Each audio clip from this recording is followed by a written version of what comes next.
Hi friends, welcome back to my channel. My name's Jack, this is Jthbooks, and let's do the November wrap up. Let's do it, let's wrap it up, let's move on. Now first of all, I just want to say, if you can hear building work and workmen, they're right outside my window for some annoying reason.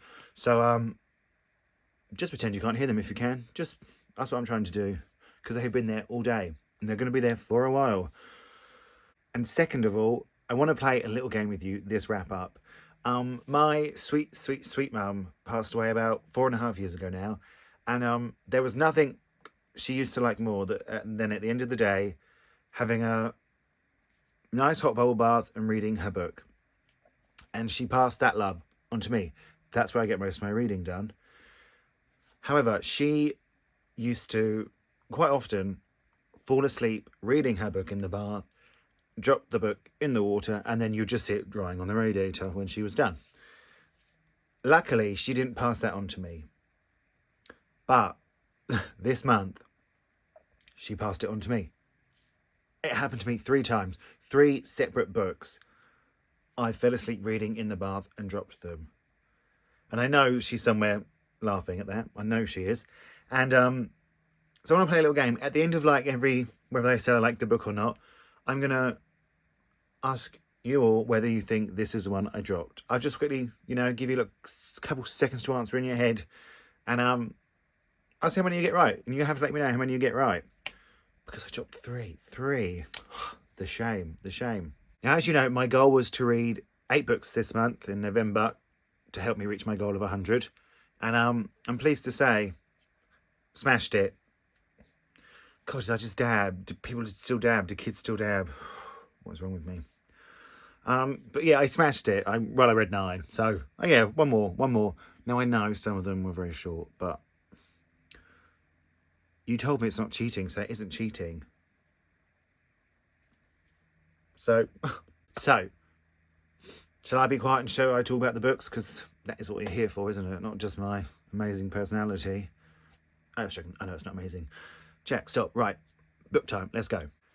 So, first up this month, I read Cloud Atlas by David Mitchell.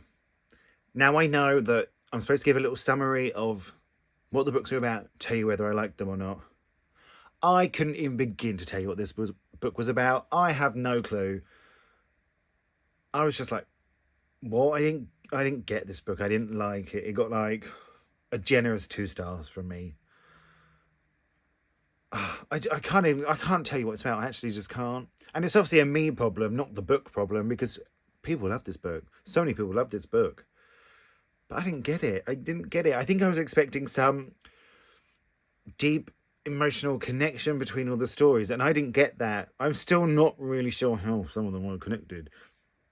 Well, I do. There was like a little, a passing line. And I was like, is that it? Is that it? Oh, I didn't like it. There's an unhaul coming. This will be going. What I will say is, I did give it 2 stars because I didn't like the first perspective. You see it from 6 perspectives. I gave it 2 stars because although I didn't enjoy it, like, you see this book from 6 perspectives, and then you see them in reverse order on the way back. So you sort of see 12.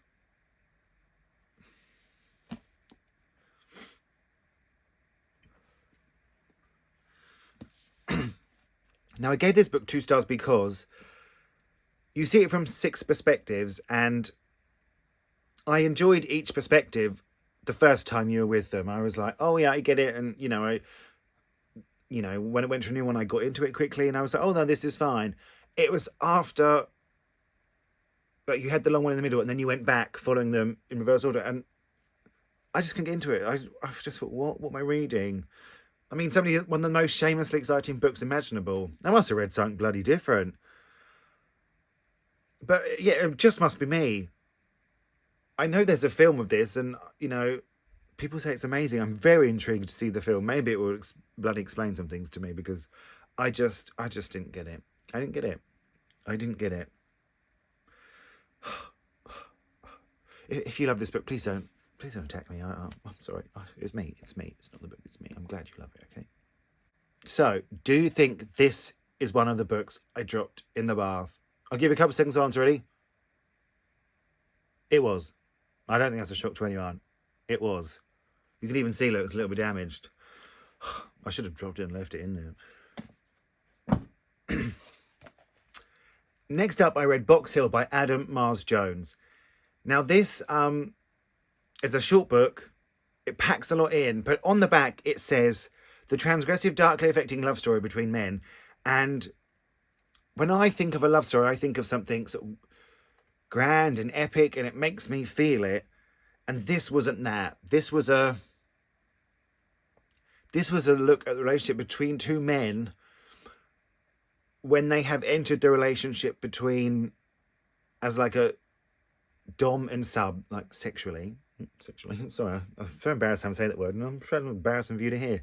But once you look at the relationship through that, it becomes a much more enjoyable book. And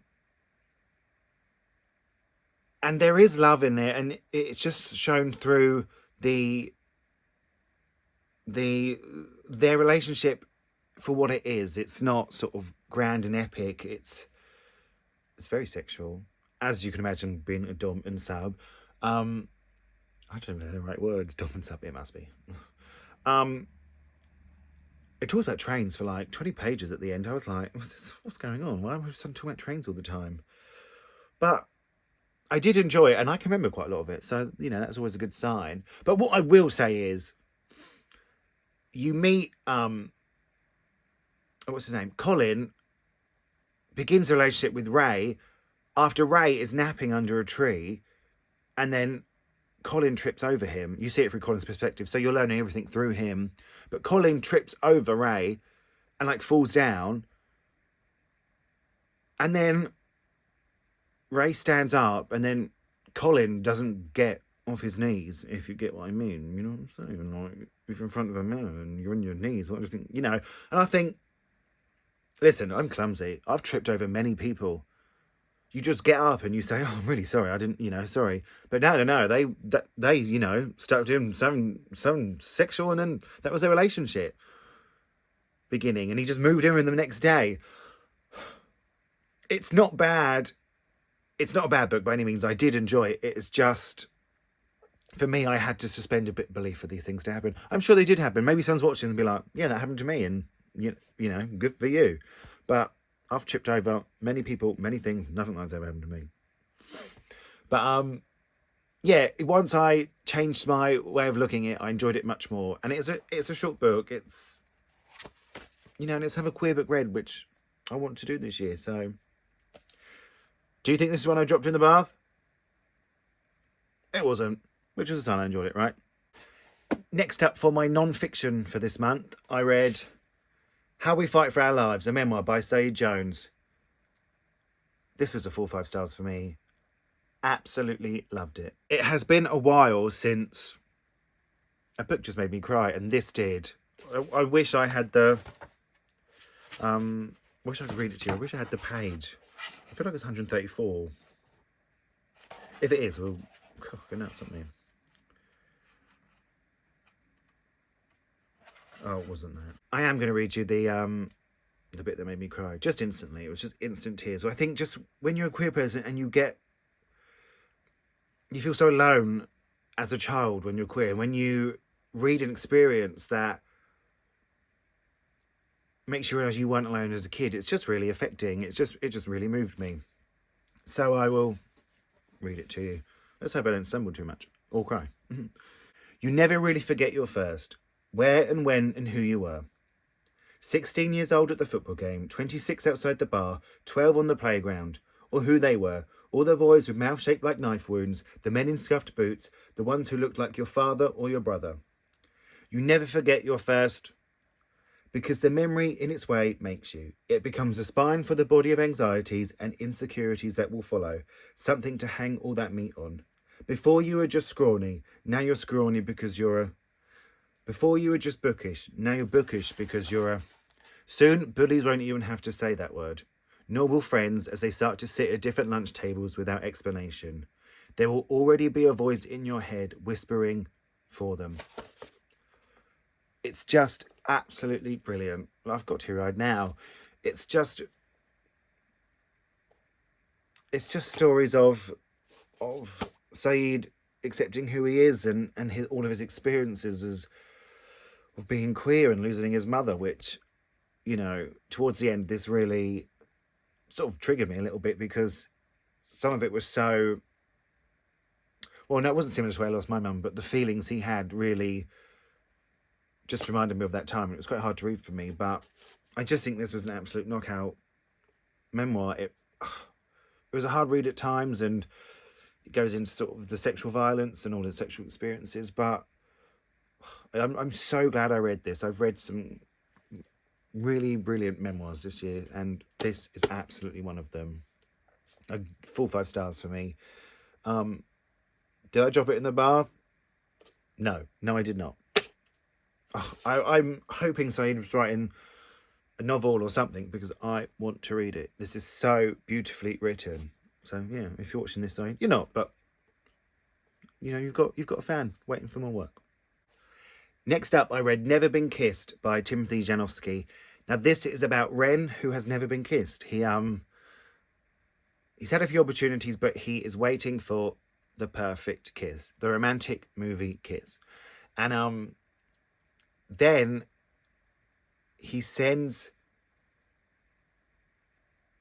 all the old emails he's written to the boys he nearly kissed. And some of them don't, you know, get sent, but one does. One goes to Derek, who he used to be best friends with, and they nearly kissed one night. And then Derek comes to work at the Drive-In Movie Theatre where he works, and they rekindle their relationship. Well, their friendship. And then they just become a companion for each other, and you just see it slowly build. It's got some great representation in... What's his name? Ren. How can I forget his name? I literally just told you it. He sort of tells everyone he's gay, but then he realises it might be something different. So it's got some, you know, really authentic queer journeys in, which is what we love to see. But I will just read whatever Timothy writes. I had such a good time with this. It was really sweet. It was really romantic. I liked the fact that, you know, they were like 22, 23, so a little bit older, you know, because I read a lot of YA queer books, but it's nice to read some new adult ones. And yeah, honestly, I'm going to read a book by Timothy in December. That's how much I enjoyed this. And if you're looking for a queer rom-com, here you go. It's like a solid 4 star for me, this. Did I drop it in the bath? No, I didn't. Next up, I read First Time for Everything by Henry Fry. Now, this is about Danny, who is 27, and he's been in a relationship with this dude that doesn't really treat him right, and it's not the relationship he wants, but it's all he thinks he deserves. And his life begins to go off the tracks a little bit, and he starts to lose who he is, but also find who he is and find the balance. And it's all about Danny accepting his queer journey and learning what growing up queer how has impacted his life. And I will always enjoy reading about that. Always, you know, it's something I still struggle with now, just to see it written in a book. And especially he's 27, so a bit close to my age, because, you know, I am 30. So, again, yeah, I just related to the character, you know, and, do you know what I have to say? Like, books don't often make me laugh, but this is really, really funny. It's been a really long time since I've laughed at a book and then sort of gone on an emotional journey with a character that, I related to, and it's amazing to read. Yeah, it's really just a journey of self-discovery and embracing who you are and your queerness. And yeah, I really, really loved this one. I gave it a solid 4 stars. I will, again, read anything Henry writes. I just really, really enjoyed this one. Did I fall asleep reading this one? No, absolutely not. I did read it very quickly, though, because I couldn't put the bugger down. Next up, I read The Long Way to a Small Angry Planet by Becky Chambers. Now, this is about Rosemary, who joins sort of this rundown spaceship that's going on a long journey. So she's going to be on there a long time, and you sort of find out early on that she is, you know, trying to run away from her past a little bit. And that's intriguing. And then she goes on to meet these sort of, you know, the crew on the ship. And they get offered a job that is very far away, and they take it, and it's about their journey basically getting to the job. And I didn't like this book. I didn't like this book at all. It's like a 1.5. People like it for its wholesomeness. I think it's too wholesome. Like, every character apart from one was just sweet. You know, I just didn't like it. It was dull. I don't even know what to say about it apart from I bloody hated it. Which, again, people love this book. And there's a whole series. There's four of these. You know, you don't get 4 books in a series if people aren't reading it. And I just want to be carrying on. Again, that unhaul. But she's got cold. I'm talking shit about a book.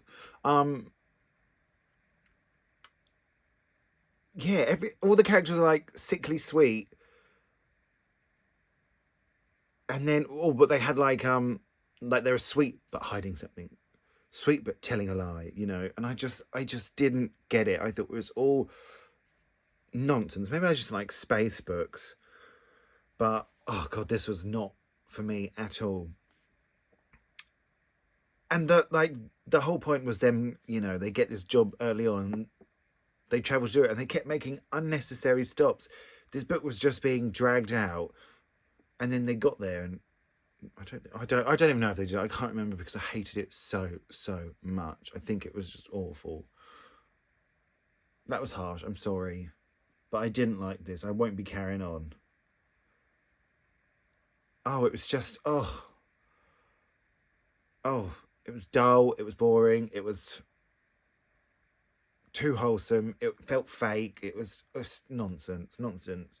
Did I fall asleep reading this? Yeah, I absolutely bloody did. I can't wait for the haul to get rid of some of these, especially this one. I'll just throw it out the window now. That was harsh, sorry. And if you like it, good for you. I'm glad you found a book you love. Then I read 100 Boyfriends by Brontes Purnell. Now this is a collection of short stories that are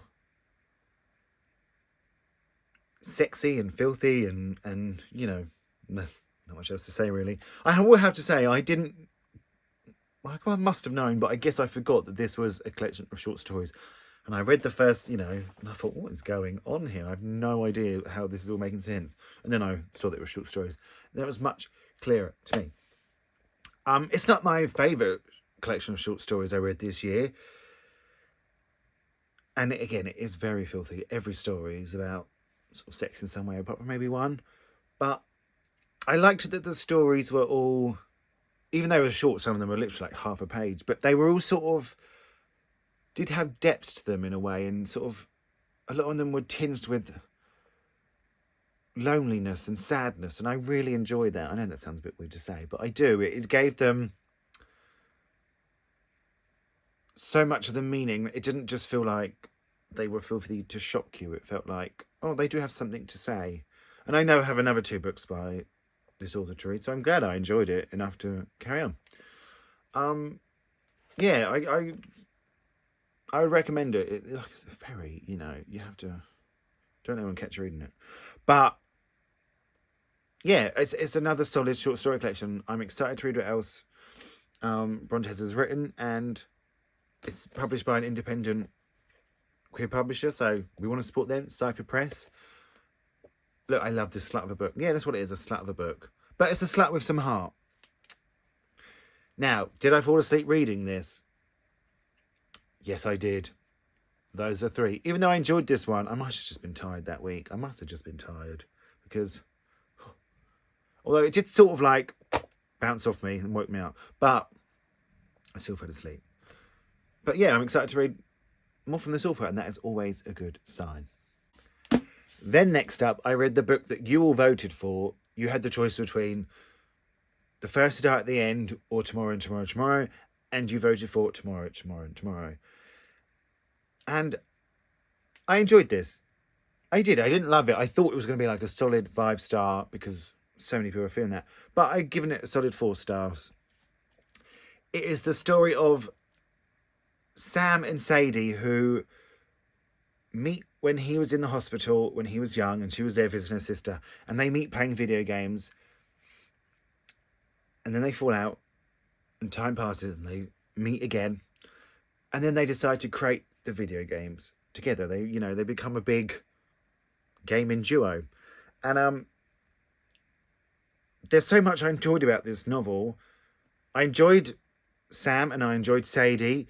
I enjoyed all the gaming aspect and sort of the behind the scenes and creating games. That was so interesting.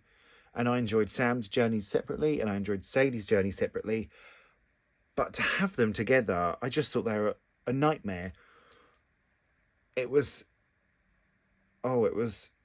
friends fall out, friends fall out, friends falling out. And it started to get on my bloody wick a bit, because that is not friendship. I can't quite figure out if that is because of the ending, if that's the point. Like, you're sort of thinking, oh, these two, like, they don't work as friends, but they do have a deep love for each other. I can't quite figure out if it's just because I wouldn't fall out with my friends like that. I have too much respect for my friends like that. If we have an issue, we'll talk about it. But they're my friends. I love them. It wouldn't happen. So I can't quite figure out. And for a long time, this was a 3-star. But then there's like a little... Well, not little. Something happens in the book which I didn't think was sort of going to affect me as much, but it really did. And then there's a chapter after it which I thought was absolutely brilliant. It made me give the whole book another star. I was reading it on tender hooks and I had tears in my eyes, and if the whole book had been written like that, it would have been a 5 stars. But yeah, their relationship, their friendship just annoyed me. Maybe it's just because of me as who I am, but I just didn't. I don't know why you would keep going through that cycle every year. But maybe you would have. I don't know. It's something, it's got me thinking, this book. You can't say that, can you? It has got me thinking. But I wouldn't. It was just tedious to read. I don't know if it's the point. Because the ending, I don't know.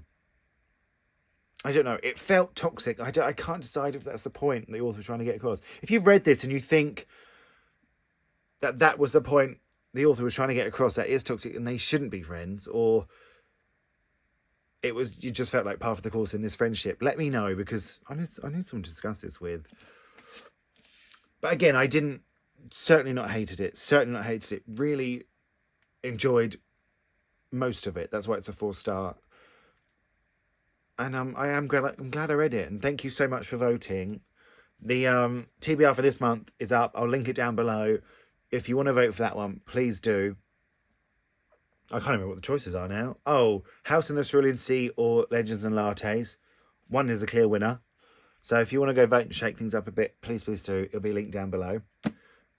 But yeah, you guys, you chose well for the first book. I'm proud of you.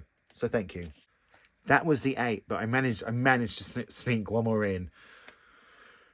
And listen, if you are one of the people that thought I was cheating by having small books, turn away now. I read Simple Passion by Annie Anu. Oh, it's my second Fitzcarraldo edition of the month. This is a very short book. I think it's 48 pages. 48 pages. Well, it says here it blurs between fact and fiction, but it is an account of the author's affair she had with a married man. And, we don't all read about that, do we? But it's told in a way that it's basically just the way this author's life is consumed by this man. Even when he's not around, she finds the things she needs to do insufferable, and she's sort of just waiting for him to call her and waiting for the moment they can be together. But it's told in such a sort of, bleak's not the right word, but such sort of a, I can't think of the right word. It's not lovey-dovey. She says it like it's just fact. It's quite cold and it's quite, it doesn't feel trivial. There's real longing, there's real questioning, and there's desperation, and there's meaning to everything she's written. I really, really enjoyed this. Again, it was a solid 4 stars. And I'm going to read you the last bit because I just thought, oh, gave me the shivers. He said, "You won't write a book about me, but I haven't written a book about him. Neither have I written a book about myself. All I have done is translate into words he will probably never read, which are not intended for him, the way in which his existence has affected my life. An offering of a sort bequeathed to others. When I was a child, luxury was fur coats, evening dresses, and villas by the sea. Later on, I thought it meant leading the life of an intellectual. Now I feel that it is also being able to live out a passion for a man or a woman." That's how it is. It's just, I'm so glad I read this and managed to squeeze it in. Oh, it's translated from the French by Tanya Leslie. I should say that. Give translators their due. But yeah, just a solid book. There's a one you can read before this one. It's called Getting Lost by this author, I do believe. And it maybe goes into a bit more detail, I think. I could be wrong. But if I'm right, I'm going to read it. I'm going to read it. And obviously I didn't fall asleep reading this in the bath. Although I will say, it took me quite a while to read this for being 48 pages. Most people could do this in 15 minutes. I read it for like 2 days. So that is it. That's my month of reading. 9 books. We're getting close to the end. Goal of 100. Let me know if you've read any of these books, if you intend to read any of these books, and if you do have a comment about tomorrow and tomorrow and tomorrow, please let me know whether I'm reading too much into it or I'm on the right track. Yeah, thank you so much for watching. You know I really appreciate it. I love chatting to you in the comments, and I'm going to speak to you all really, really soon.